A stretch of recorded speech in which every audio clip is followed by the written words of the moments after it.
윤석열 전 대통령이 검찰총장 출신이었잖아요. 그래서 문재인 정부를 수사하면서 뭐 민정수석실이든 청와대의 컴퓨터들을 다 조사해서 수사로 이끌어간 적이 있어요. 예. 그래서 자신들에 대한 수사도 있을 것이다라고 생각을 하고 모든 관련 자료를 다 대통령 기록물로 해서 보내버린 거예요. 그러다 보니까 연필도 없고 컴퓨터도 없고 프린터기도 없는데 네. 이제는 대통령실 홈페이지에 소스 코드까지도 안 준다는 거잖아요. 이거 원래 정권 바뀌면요, 그 대통령실의 이른바 어공 원래 공무원이 아니었던 분들은 다 바뀌는 거예요. 당연히 예. 면직되는 거예요. 근데 이 부분에 대해서 이제 어제 그 설명도 저희 당 미디어 TV에서 나왔지만 네. 이전 정부 때도 똑같은 것이 있었습니다. 그때는 오히려 숫자가 150명에서 180명이 있었는데 50일간 유예를 줬다. 네, 그렇습니다. 그 다른 행정관들을 임용을 해야 되잖아요. 그러려면 청와대 대통령실 직원은 신원조회를 또 다 해야 됩니다. 예. 그 기간도 필요하고 또 원래 있었던 그 이른바 어공들이 또 다른 그 직업을 구하고 이런 과정도 있기 네. 때문에 그 기간을 기다려줬고 급여도 다 지급했다는 거죠.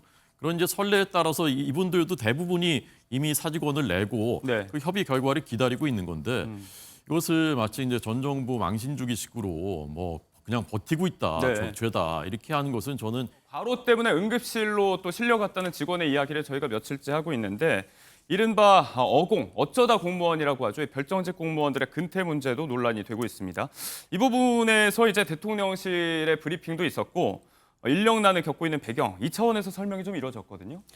네, 아무래도 뭐 전 정부에서는 어쨌지 않냐 뭐 이런 것보다는 이재명 정부는 확실하게 일을 열심히 하겠다.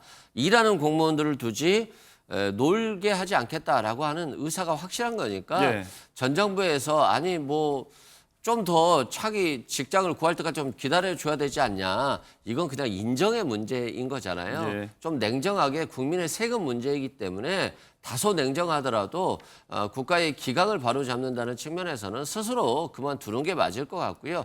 인수위가 없다 보니까 전 정부 인사, 현 정부 인사가 함께 일하는 시간이 없어진 거예요. 그래서 예. 뭐 정부 들어서자마자 나토 회의도 가야 되고 G7 정상회의도 가야 되는 등 사실상 인력이 부족한 게 맞습니다. 그래서 전 정부 별정직 공무원들이 신속하게 사표를 냈고 또 새로운 인사들이 들어와서 네. 정부가 잘 운영될 수 있도록 좀 도와주시면 좋을 것 같습니다. 이런 부분 때문에 이제 전 정부 어공들, 별정직 공무원들에 대해서 6월 중순까지 강제 해고 절차에 착수한다. 이제 의원 면직이 시작됐다. 이런 보도도 나왔거든요. 이거 원래 정권 바뀌면요, 그 대통령실의 이른바 어공 원래 공무원이 아니었던 분들은 다 바뀌는 거예요. 당연히 예. 면직되는 거예요. 근데 이 부분에 대해서 이제 어제 그 설명도 저희 당 미디어 TV에서 나왔지만 네. 이전 정부 때도 똑같은 것이 있었습니다. 그때는 오히려 숫자가 150명에서 180명이 있었는데 50일간 유예를 줬다. 네, 그렇습니다. 그 다른 행정관들을 임용을 해야 되잖아요. 그러려면 청와대 대통령실 직원은 신원조회를 또 다 해야 됩니다. 예. 그 기간도 필요하고 또 원래 있었던 그 이른바 어공들이 또 다른 그 직업을 구하고 이런 과정도 있기 네. 때문에 그 기간을 기다려줬고 급여도 다 지급했다는 거죠. 그런 이제 선례에 따라서 이분들도 대부분이 이미 사직원을 내고 네. 그 협의 결과를 기다리고 있는 건데 이것을 마치 이제 전 정부 망신주기식으로 뭐 그냥 버티고 있다, 네. 죄다 이렇게 하는 것은 저는 이게 이런 식으로 그 전 정부를 그냥 근거 없이 망신 주는 것은 결국 현 정부한테도 다 이제 나중에 그 부담이 되는 겁니다. 저는 이 대통령이 지금 49% 득표했었는데 53% 올라간 것은 제가 보기엔 그렇습니다. 미국 정상 통화하고 일본 정상 통화하고 네. G7 참석하고 이렇게 실현과 통합으로 가겠다. 그런 의지들이 국민들이 그래 정말 그렇게 하려나 보다라는 것이 뒷받침이 되면 이렇게 올라가는 건데 아까 말씀드린 그런 특검 인사라든가 그다음에 이런 것들 이렇게 가면은 저는 그것은 국민들이 금방 평가할 거라고 생각합니다. 네. 시간적인 여러 차원의 여유가 필요하다는 건데 뭐 아무튼 인수위 없이 출범한 정부의 어려움이기도 하고요. 공세적인 이야기만 오가는 것에 대해서는 좀 아쉬움도 표하셨습니다. 인수인계가 좀 부족한 부분, 부재했던 부분에 대한 부작용은 인력 문제 말고 또 있습니다. 대통령실 홈페이지를 보면 지금 세 단장 중이다. 아예 멈춤 상태고 홈페이지고 SNS 공식 계정이고 전부 다 일단 못 쓰고 있는 실정인데 소유권을 못 넘겨받았다는 이야기가 나오고 있어요. 이 부분에 법적 검토도 지금 하고 있다면서요? 아마 이게 정부 소유이기 때문에 그냥 아이디와 비밀번호만 주면 될 거예요. 그런데 이걸 책임지는 인사가 건네주지 않는 것 같고요. 또한 지금 윤석열 정부에서 특징은 윤석열 전 대통령이 검찰총장 출신이었잖아요. 그래서 문재인 정부를 수사하면서 뭐 민정수석실이든 청와대의 컴퓨터들을 다 조사해서 수사로 이끌어간 적이 있어요. 예. 그래서 자신들에 대한 수사도 있을 것이다라고 생각을 하고 모든 관련 자료를 다 대통령 기록물로 해서 보내버린 거예요. 그러다 보니까 연필도 없고 컴퓨터도 없고 프린터기도 없는데 네. 이제는 대통령실 홈페이지에 소스 코드까지도 안 준다는 거잖아요. 그만큼 수사를 대비한 증거 인멸이 대대적으로 이루어졌다라고 볼 수밖에 없을 것 같고요. 아, 네. 앞으로 이런 것들은 이제 차기 정부로 또 넘어갈 때도 또 문제가 될 것 같거든요. 그래서 이런 분들은 제도화를 좀 시켜서 이렇게 차기 정부가 일을 할 수 없을 정도로 아무런 것들이 없게 하는 거 네. 이런 문제는 다음에는 일어나지 않아야 되지 않나 싶습니다. 말씀하신 뭐 근데 이제 증거인멸에 관한 의혹 부분은 전 대통령실에서 선을 그었기 때문에 이후에 수사 상황을 좀 지켜봐야 된다는 말씀을 덧붙이겠습니다. 이런 대통령실이 밝히고 있는 업무 환경에서의 어려움, 인력 문제도 그렇고 이런 기술적인 문제도 그렇고요.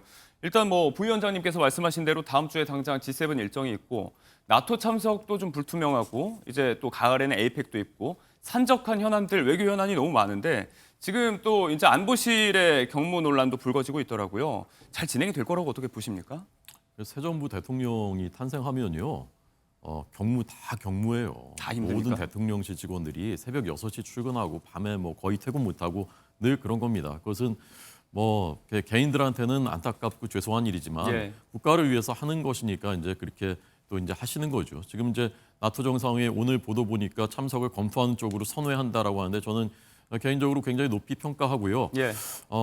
많은 뭐 실무적인 의전 준비 이런 것 때문에 다 경무가 많겠지만 사실 제일 중요한 것은 우리 대통령이 가서 어떤 태도를 보이느냐, 대한민국이 앞으로 이렇게 나아가겠구나라는 그 방향을 네. 외국의 우리 동맹 또 그 정상들이 어떻게 평가하느냐 그 부분이에요. 저는 그 부분에 대해서 이 대통령이 지금까지 제기되어 왔었던 의혹 또는 불신, 의구심 이런 것들을 해소시키고 오시기를 바라고요. 네. 제일 중요한 건 대통령의 그런 준비입니다. 사실 실무적으로 아무리 뭐 잘 돌아가게 해도 그게 안 되면 아무 소용이 없어. 차라리 안 가느니만 못하는 네. 것이거든요. 그렇게 해주시기 바라고요. 저는 뭐 소스 코드까지 삭제했다 이런 게 어떻게 된 건지 정확한 경위는 모르겠지만 네. 정말 그렇게 했다면 그건 잘못된 거죠. 그런데 문재인 정부 때 저도 이제 그때 앵커할 때 다 생각이 생생하게 나는데 네. 그때 청와대 수석이 나와가지고 민정수석실 박근혜 정부 때 뭐 캐비넷에서 무슨 문건이 발견됐다라고 하면서 천지가 막 그 요동할 것처럼 막 해가지고 막 하고 그랬었어요. 예. 나중에 보니까 아무 그 위법성이 없었던 것이죠. 이런 일 없도록